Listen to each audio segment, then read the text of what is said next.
Hello, you have Morgan Petty, Rethink Retail's Research Director and Lead Retail Analyst. I am thrilled to be joined today by the supermarket guru. For more than 25 years, Phil Lempert, an expert analyst on consumer behavior, marketing trends, new products, and the changing retail landscape, has identified and explained impending trends to consumers and some of the most prestigious companies and trade associations worldwide.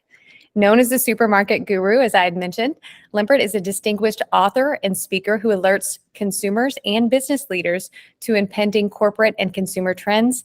He also empowers them to make educated purchasing and marketing decisions. Hello, Phil. Thanks for joining me today. Thank you, Morgan. And Phil also has his own show, The Lempert Report. So we'll allude to that a little bit throughout today's discussions. So Phil, let's start by talking about some of the issues. I like to talk about issues and then end on a positive note, which typically are the solutions to those problems. Let's talk about shortages, inflations, and shrinkflation that has been impacting the grocery industry worldwide. So you have spoken recently about some of these issues on your show, The Lempert Report, recently discussing Coca-Cola's decision to increase their prices amidst record inflation. So let's start here.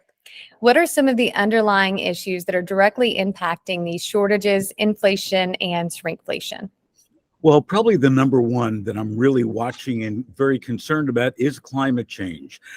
Everything from the 2-decade drought here in the West to now the unbelievable floods that we're having affects our crops, affects every supermarket and every food manufacturer in the nation, because California is the breadbasket, if you would, of the U.S. So climate change is number one, and that's a hard one to solve. Number two is labor shortages and labor increases. So what we're seeing now are record numbers of companies where they have the employees who want to unionize, for example. We're seeing in New York City an issue to take delivery drivers, food delivery drivers, from about an average of $11 an hour, including tips, up to $24 an hour. That's going to affect just about everything that gets delivered. Prices are going to have to go up. We're going to have less people using food delivery, and that's going to change that entire economy, number one. Also, let's not forget that because of the war in Russia and Ukraine, not only do we have a lot of crops, oils and wheat in particular, and manure that are being blocked, but also it's delaying all overseas shipments as well. So we've got all those issues. And then probably the other one is the shortage of long-haul truck drivers. We're down about 125,000 long-haul truck drivers. And what that means is we really have to recreate the food system. Instead of having these huge factories, a lot of meat packing facilities, a lot of poultry processors, in the center of the country, what we've got to do is have smaller facilities dotted throughout the country so we don't have to rely on long haul driving, but we can rely on, bringing an hour or 2 hour truck drive to the supermarkets. Let's talk about the true impact of some of these issues. Through our partnership, Rethink Retail's partnership with Dunnhumby, we've learned a lot about consumers' perception of inflation. Consumers, particularly those in the United States, believe that grocery retailers are earning 35.2% profit margins. This is reportedly more than 14 times grocers' actual profit margins, which sit around 2.5%. U.S. customers are perceiving food at home inflation to be around 24.3%, which is approximately double what's been reported by the U.S. Bureau of Labor Statistics. So we see these perceptions depend on the consumer segment, and that inflation is not felt equally across all segments. For those consumers who are impacted the hardest, what are some of the true costs of this inflation? Well, first, let me address those wild numbers that are really way off. And the reason is that the consumers, when they go to the supermarket, don't remember what they paid last time. They just get sticker shock when they go to the check stand. So that's why it hurts even more than reality. What we're really seeing is certainly higher food inflation than ever before.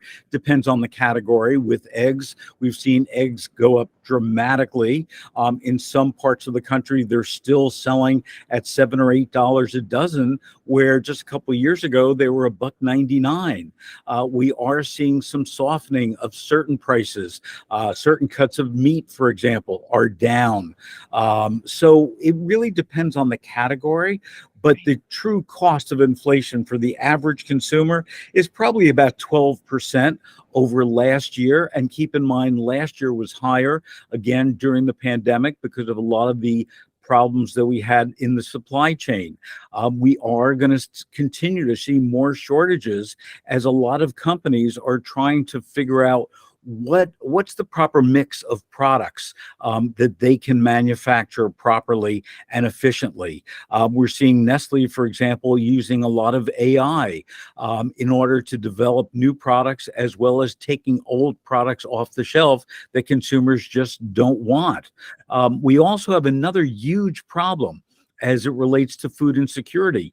We've got over 30 million people who are on food assistance programs. The number one problem that we've had is now, those extra dollars that were given to them in COVID, those have disappeared. So what a lot of people are doing is they're skipping meals, they're eating a lot more processed foods, they're having vitamin deficiencies, and frankly, because of the price of eggs, which is their primary source of protein, they're eliminating eggs. So my concern is that what happens 3 months, 6 months, 12 months from now, when we've got these 30 plus million people who haven't had enough protein, what's going to be the cost of healthcare in that situation? And we've got to really look holistically at our whole food insecurity. And it's a situation that certainly the White House is addressing.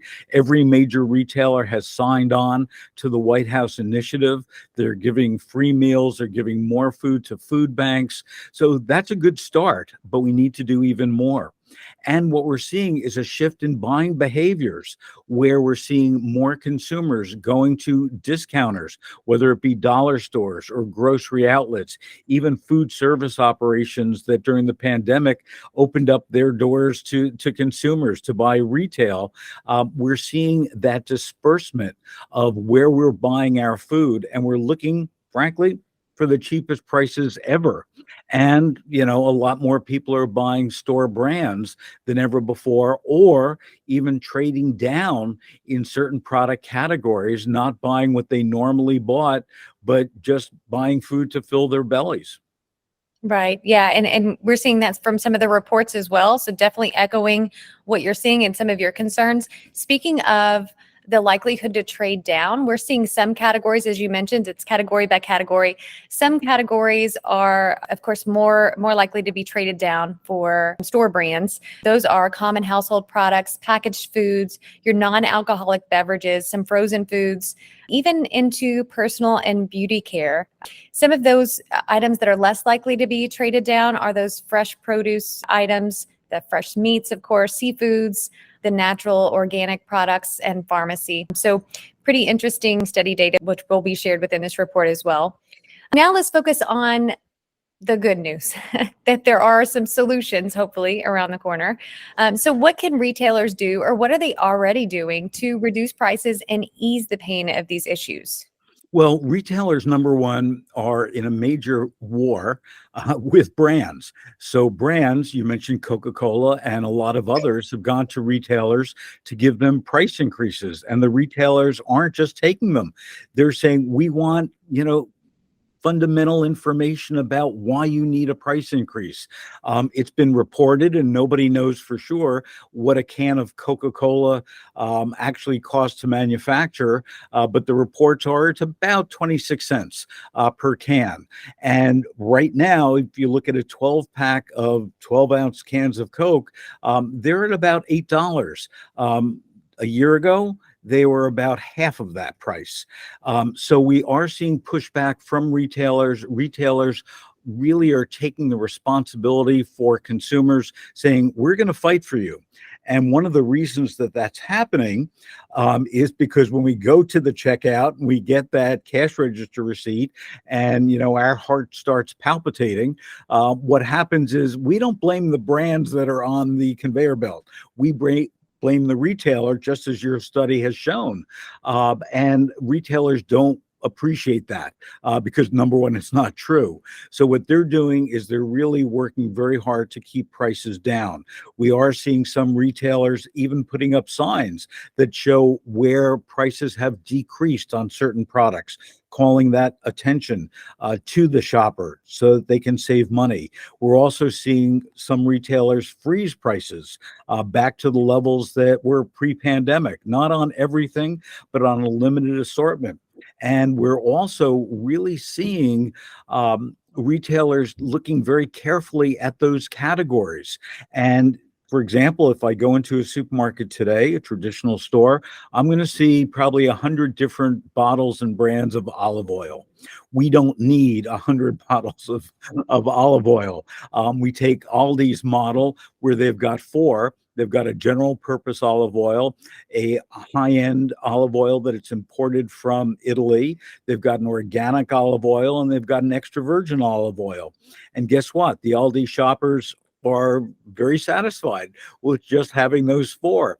If we go back probably 10 years ago, when McDonald's started putting in those electronic menu boards instead of the stationary menu boards, what they found is their sales increased because they were cutting down the assortment. They were only showing breakfast during breakfast time. They were only showing lunch. If there was a product that they were running low on, they could take that off the menu board. So we're seeing more efficiencies than ever before, whether it's in food service or retail. Also, talking about food service, one of the ways that they are keeping prices low is frankly using AI. When you go through a drive-through at Wingstop, Chipotle, McDonald's, Domino's Pizza, and the like, you're not ordering from a real person anymore. You're ordering from an AI robot. And there's two reasons for that. Number one, the labor shortage, as we talked about before. And also, they're more accurate and they're faster. So we're going to start to see in the supermarket a lot more AI like that as well. We've already started to see, Sally the robot, the salad robot in a lot of stores, where instead of having a salad bar, which is very expensive and very wasteful, you can go up to this machine, press different buttons of what you want the ingredients to be, and Sally will make it for you. You've got Flippy who flips burgers in the back of White Castles. We're seeing that kind of robotics being put into supermarkets to really hold down their operational costs. We're also seeing micro fulfillment centers in the back of supermarkets, so that they don't have to build these huge warehouses and again rely on long haul truckers to bring those products to market and then to a delivery depot. So we're seeing a lot more efficiency than ever before. And also, we're even seeing efficiency following Aldi's model in the stores. When you go into an Aldi and if you see a store clerk, they can take a case of canned tomatoes and put it on the shelf in about 3 seconds. All that they do is they take off the overwrap. It's in a tray. They put the tray right on the shelf. In a supermarket, it comes in a closed box, 6-sided box that they've got to open, that they've got to take every can out. That's very inefficient and it's very expensive to do.